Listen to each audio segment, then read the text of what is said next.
proses persidangan mendengarkan keterangan saya sebagai ahli, saya merasakan persidangan ini berjalan dengan sangat baik. Ya, pertanyaan-pertanyaan yang telah diajukan berbagai pihak sudah saya jelaskan sesuai dengan keilmuan saya, sesuai dengan peraturan perundang-undangan dan sesuai dengan asas-asas keadilan. Memang di dalam peristiwa ini intinya saya mengatakan bahwa patut disayangkan apa yang terjadi di dalam perampasan dana premi yang adalah milik dari nasabah atau pemegang polis perusahaan asuransi. Ya, seharusnya itu tidak bisa terjadi. Karena kenapa? Nasabah-nasabah perusahaan asuransi itu, yaitu pemegang polis, masyarakat luas ini ya, sudah mengikat perjanjian dengan perusahaan-perusahaan asuransi. Perusahaan asuransi itu yaitu mereka memiliki polis asuransi, dan di sana nasabah-nasabah ini ada hak-haknya, ada hak berupa investasi, bunga investasi, dan juga kalau polisnya sudah jatuh tempo, maka manfaat itu akan dibayarkan. Tetapi disayangkan bahwa karena ada peristiwa di perusahaan asuransi lain, ada peristiwa tindak pidana di sana, di mana sampai direksinya dan karyawan sudah ditetapkan sebagai tervonis dan menjalani hukuman, dan menjadi berdampak kepada perusahaan asuransi yang lain. Nah, ini perusahaan asuransi yang lain itu sampai sekarang kan tidak juga dilakukan penyelidikan dan penyidikan, dan apalagi tidak ditetapkan sebagai tersangka, dan juga sampai sekarang tidak ada proses hukum untuk itu. Berarti kan mereka itu kan ya tidak ada ikut-ikutan dan tidak ada bersalah di dalam peristiwa yang terjadi di perusahaan asuransi lain. Nah, kalau dikaitkan dengan mereka menanamkan investasi dana premi di pasar modal, di pasar saham, itu memang mereka mempunyai hak dan itu dilindungi oleh undang-undang. Gitu. Kalau mereka membeli saham-saham di sana, surat-surat berharga, itu adalah secara sah dilakukan, karena semua saham di pasar modal itu kalau sudah ditransaksikan di sana sudah melalui suatu proses, ya, melalui screening. Tidak mungkin ada saham yang bermasalah masih diperdagangkan. Kalau ada saham yang bermasalah, maka regulator ataupun pengawas pasar modal, dalam hal ini OJK, pasti ya mensuspend namanya, melarang untuk diperjualbelikan saham itu. Nah, apalagi seperti ini, karena ada kaitan di perusahaan asuransi lain itu, mereka dalam melakukan investasi yang kita dengar di media dan juga di berita-berita bahwa ada hal-hal yang tidak seharusnya dilakukan, ya, yang berakibat kepada tindak pidana.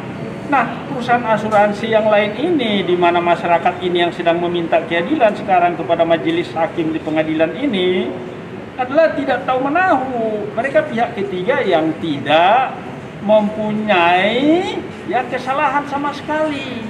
Mereka tidak ikut serta di dalam peristiwa di perusahaan yang lain itu. Perusahaan mereka juga di mana mereka ya mempercayakan nasib mereka, mempercayakan risiko mereka, mempercayakan investasinya, juga tidak ikut terlibat. Oleh karena itu saya ingin mengatakan bahwa dasar hukumnya penyitaan itu adalah tidak kuat. Saya dapat mengatakan bahwa penyitaan itu telah mencederai rasa keadilan bagi para pemegang polis, bagi masyarakat ini, ya, yang sama sekali tidak bersalah. Kalau nasabah bersalah dan dia melakukan tindak pidana dan berdampak kepada sesuatu hal yang lain, dan aparat mengatakan karena salahnya dia maka dihukum, hukuman itu kan bisa berbagai macam, ya, ada dasar hukumnya. Tapi kalau ini nasabah tidak ada kesalahannya, dia tidak ikut serta di dalam apa yang terjadi di luar sana, Ya, menurut saya itu mencederai rasa keadilan. Ya, oleh karena itulah saya sudah memberikan keterangan-keterangan, ya, menurut keahlian saya yang didasarkan pada landasan-landasan argumentasi hukum yang kuat. Harapan kita, majelis yang mulia, tempat bersandar para nasabah ini, tempat meminta keadilan kepada majelis ini, pengadilan yang mulia ini. Saya harapkan itu permohonan mereka itu dapat dipenuhi. Tetapi dalam hal ini kan saya itu adalah saksi ahli, ya. Saya bukan fakta. Saya memberikan keterangan-keterangan itu adalah sesuai dengan kepakaran, keahlian saya, ya, yang saya harapkan dapat menjadi bahan-bahan pertimbangan dari majelis hakim yang mulia. Demikian, mungkin ada pertanyaan tambahan. Apalagi pemegang polisi itu mereka diberikan keadilan. Keadilan itu apa? Mereka dapat diberikan, ya, hak-haknya. Dengan cara bagaimana hak itu dikembalikan? Dana mereka, premi mereka, investasi mereka yang telah disita dan dirampas itu, kembalikanlah kepada mereka. Supaya mereka dapat lagi, ya, memperoleh hak-hak mereka yang sudah tertunda ini sudah lama. Ya, mereka itu nasabah-nasabah itu uang pensiunnya ditaruh di situ. Diharapkan bunga setiap bulan dia terima untuk menyambung hidupnya. Ternyata disita. Coba bayangkan, ada yang 100% menggantungkan kehidupannya pada dana itu. Ada juga yang kuliah anaknya. Ada yang di luar, ada yang di dalam negeri, mengharapkan juga dari situ. Wah, dampaknya sangat luas sekali. Bahkan di keluarga pun, kadang-kadang kan masyarakat kita kan antara suami istri pun bisa berbeda mengenai asuransi. Ada yang mungkin ada suami mengatakan, uang pensiun kita ini kita simpan aja lah, ya, taruh di bantal atau di mana lah, nggak usah ke asuransi gitu. Tapi istri lebih maju pikirannya. Wah, zaman sekarang kalau uang tidak kita taruh ke asuransi, apa kata orang, gitu kan? Nah, istri akhirnya taruhlah di asuransi. Dia dibelikan polis asuransi yang ada investasi. Ternyata terjadi seperti ini, ribut enggak? Suami istri ini ribut di keluarga. Anak-anak juga ada yang membela ayahnya, ada yang membela ibunya. Waduh, secara psikologis ya banyak sekali persoalan yang timbul. Banyak sekali persoalan yang timbul. Kadang-kadang di dalam masyarakat sosial, ya, keluarga ini kan sudah pada senior yang menaruh uangnya di situ. Ada undangan pesta, biasanya dia kirim kembang, biasanya dia datang kasih ampau yang lumayan, sudah dikenal masyarakat sekitarnya dan pandai taulan, saudara-saudara. Sekarang untuk ke pesta pun malu, gak bisa, gak ada uang untuk kasih ampau. Jadi dampaknya banyak sekali. Oke, Bang, terima kasih, Bang. Dari jawaban yang diberikan oleh ahli dalam persidangan hari ini itu sangat menguatkan posisi bahwa para nasabah adalah pihak ketiga, karena para nasabah korban yang tidak punya akses terhadap persidangan perkara yang lain, karena tidak punya akses, namun ternyata asetnya dirampas. Memang asetnya diinvestasikan dalam perusahaan asuransi. Nah, perusahaan asuransi pun ini yang diinvestasikan oleh nasabah ini juga tidak menjadi tersangka dari seperti terang tadi. Artinya dalam keadaan tidak bersalah terhadap suatu peristiwa pidana, namun ternyata dirampas. Dan ini sangat menyakitkan buat para nasabah. Dan saya tambahkan, saya yang disampaikan oleh ahli, ada juga yang sudah sampai nggak bisa punya uang berobat. Nah, karena selama ini mereka sudah memasukkan uangnya ke dalam asuransi dengan mengharapkan ada income atau pendapatan yang buat masa tua atau buat masa sakit itu. Nah, ternyata uangnya nggak ada. Ada yang sampai sudah meninggal karena sudah tidak punya uang untuk berobat. Ada yang sampai meninggal. Inilah yang kami sedihkan, sangat sedih. Nggak cuma satu, ada beberapa orang yang sudah meninggal karena tidak punya uang untuk berobat. Karena kita tahu pengobatan itu cukup mahal di Indonesia. Walaupun udah ada BPJS, namun ada sakit-sakit tertentu yang membutuhkan biaya yang mahal. dan itu sudah diperhitungkan oleh si keluarga ini bahwa dengan memasukkan dana sekian maka akan ada uang yang cukup untuk membiayai, karena orang ini sudah keluarga ini sudah melek investasi ya. Tapi ternyata hitung-hitungan yang dilakukan itu gagal total hanya karena disita dan dirampas, dan itu di luar perhitungan semua nasabah maupun ahli keuangan. Karena tidak pernah ada dalam perhitungan ahli keuangan maupun nasabah adanya penyitaan yang dilakukan terhadap perusahaan atau dana investasi pihak ketiga yaitu nasabah yang tidak bersalah. Kalau bersalah itu memang sudah risiko ya, namanya orang melakukan kejahatan.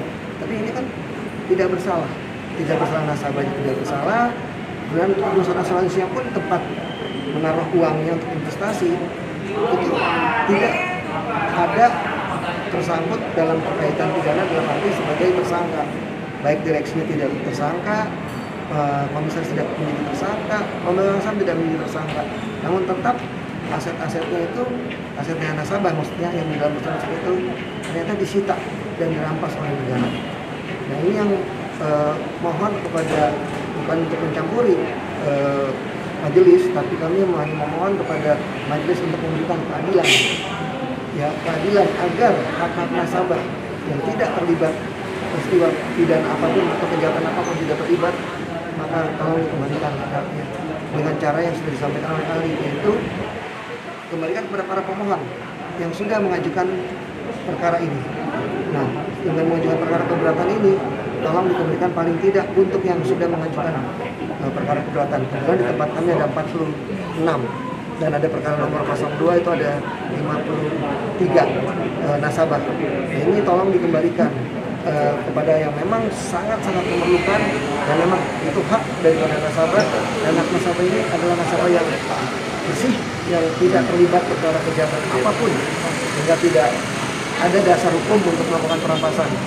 Ya, tadi sebenarnya lemah oleh itu yang kami sampaikan.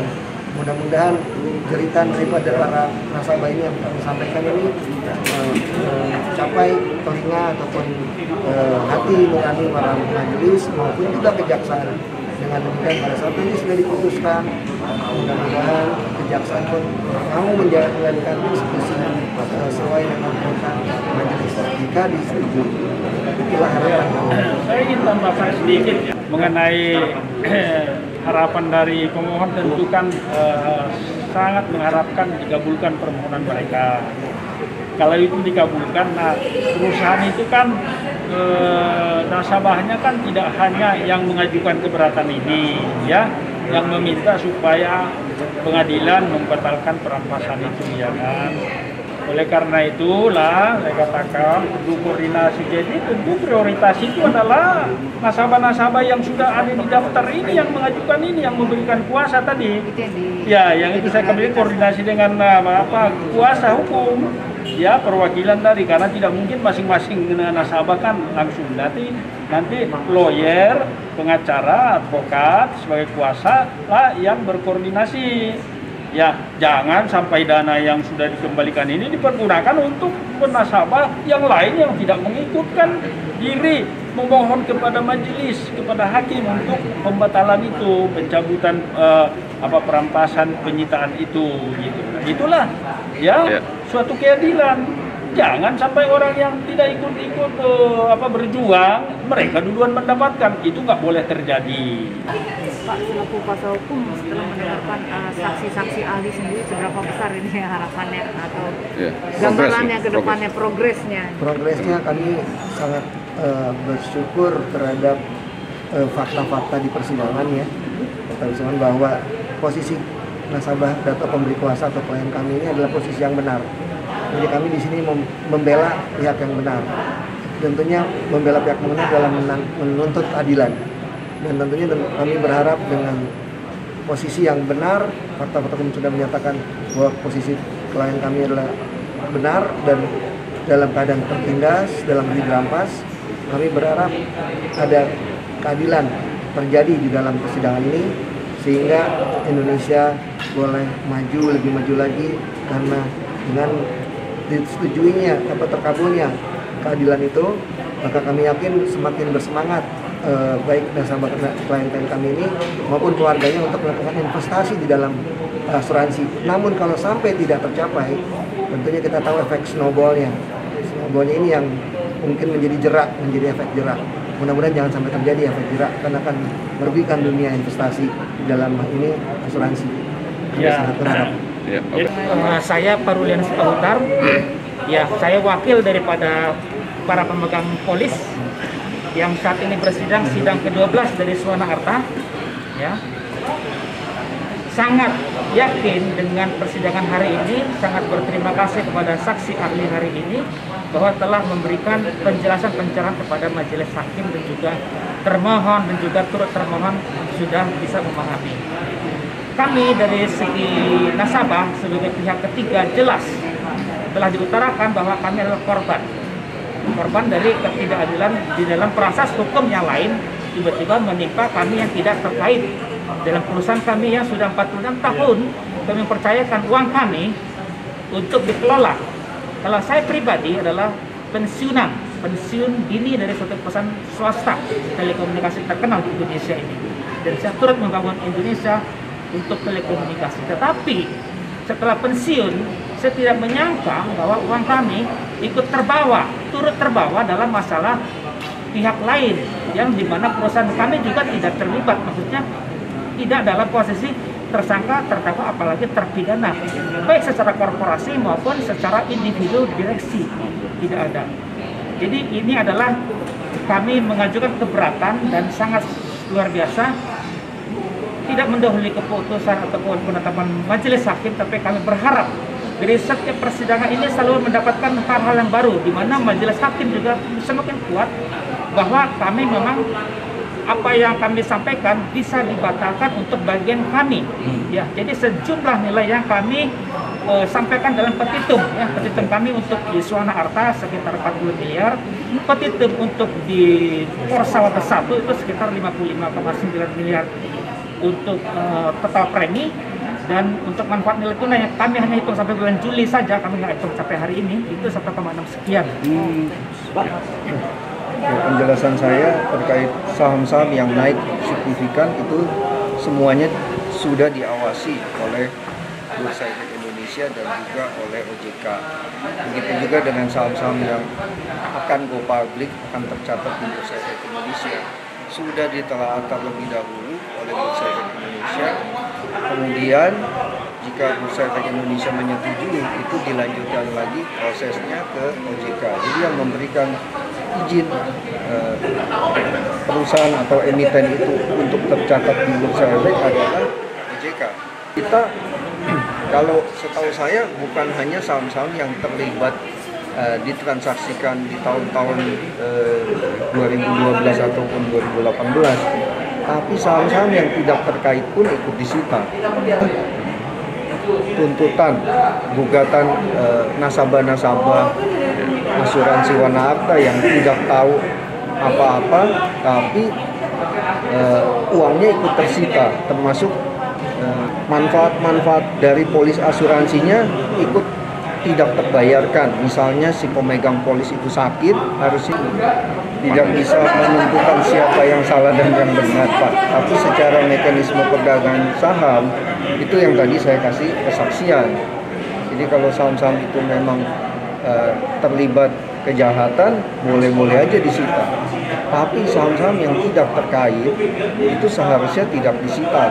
Contohnya nih, tadi dikatakan kejadian transaksi saham ini kan terkait Jiwasraya ya, itu 2012 sampai 2018. Sedangkan ada nasabah yang membeli saham di tahun 2019, saham yang baru IPO, itu ikut disita.